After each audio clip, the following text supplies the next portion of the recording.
નરડી ગામમાં રહેવાની વ્યવસ્થા તો થઈ ગઈ, પણ ખાવાનું શું? તો હું જાઉં છું રાશનની દુકાને રાશન લેવા માટે, તો ઘરે જઈને પછી કાંઈક બનાવીને ખાઈ શકીએ.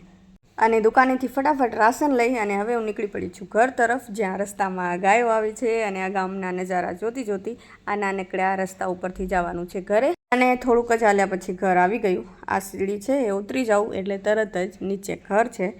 અને ઘરમાં જાઉં એટલે પહેલાં તો શ્રેયાને જોઉં છું, કેમ કે શ્રેયા સૂતી છે, કેમ કે એને તાવ આવી ગયો હતો એટલે એ આરામ કરે છે.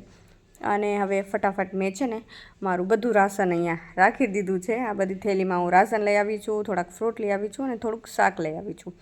તો હવે થોડીક વાર રહીને ફટાફટ રસોઈ બનાવીશ અને પછી જમશું.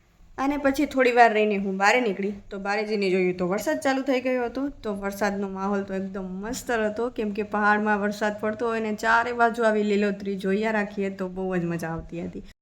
અને પછી શ્રેયા એકદમ ફ્રેશ થઈ ગઈ હતી, કેમ કે એને તાવ મટી ગયો હતો. તો એને નાહી ધોઈને એકદમ ફ્રેશ થઈ ગઈ અને પછી એ પણ મારી સાથે બહાર બેઠી હતી અને વરસાદની મજા લીધી અમે બેય.